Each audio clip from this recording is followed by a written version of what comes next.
Hey, what's up, guys? John here. I'm sitting here with Dennis Block. He's evicted over 240,000 tenants in the state of California. And as we all know, the state of California has gone mad the last couple of years. And it's been a real clown world for a lot of landlords, and the lot's changing. So we're going to talk with Dennis and talk about what's really happening behind the scenes that maybe the mainstream media is not covering, so we can make smart, well-informed decisions if you're thinking about investing in LA. Hey, Dennis. Hey, how are you, John? Thanks for having me. Yep, you got it.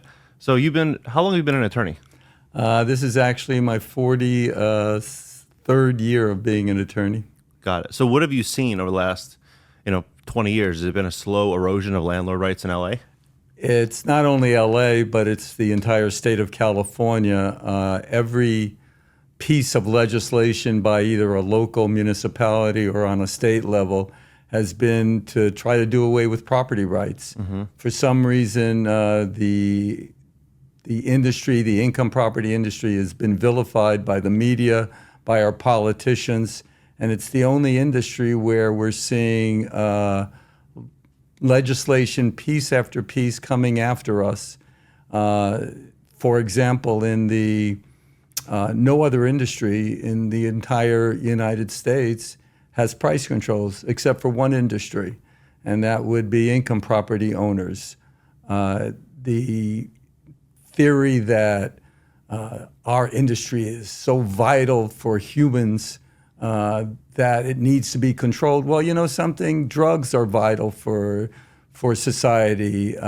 Baby formula is vital for society, but they don't have any price controls. But somehow it's popular with politicians to have our property rights determined by some piece of legislation as opposed to doing it on the free market. I mean, that's the basis upon which our country was founded. The Pilgrims came here not for religious freedoms. They came here for economic freedom, and economic freedom was based on owning land. And somehow now it is so popular for every governmental agency to see what they can do to chip away at our property rights. And that's really what's happening nowadays, John.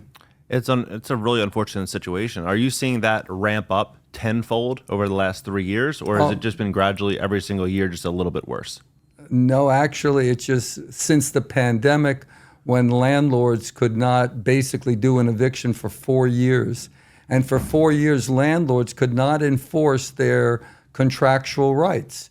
So a tenant, for example, in Los Angeles, literally could have gone 4 years without paying rent, where landlords were powerless to enforce their contracts rights or bring forth an eviction. And quite frankly, why should that have been put solely on the shoulders of landlords? If in fact these people truly had a need because of the pandemic that went for 4 years, if they did, then that should have been split between all the taxpayers.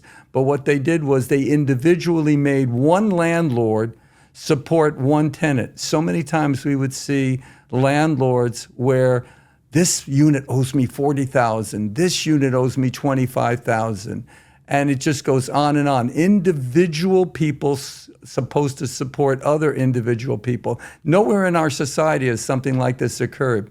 Now, of course, the politicians said that, oh, no, we're not saying that you're going to have to give them rent. We're just going to say that it's deferred rent. Well, sure. Yeah, after 4 years, you're going to bring forth a lawsuit and attempt to find where the tenant is now living.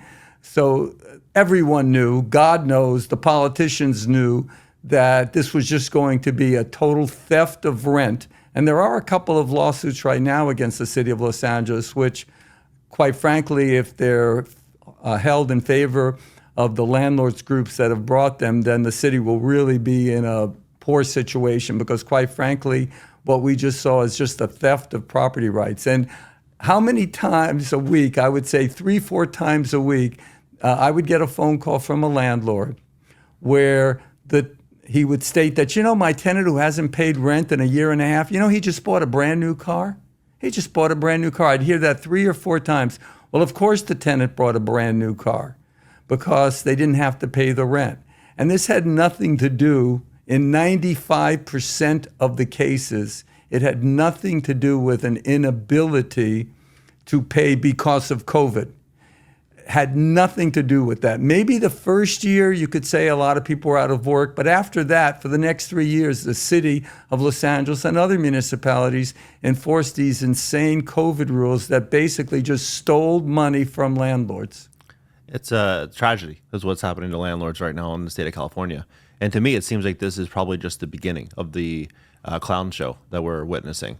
I'm hearing all of these different things happening down the pipeline, but for many of these landlords, they won't even make it to that world. Many of these landlords are probably going to be forced to sell in the coming year or 2 years or 3 years.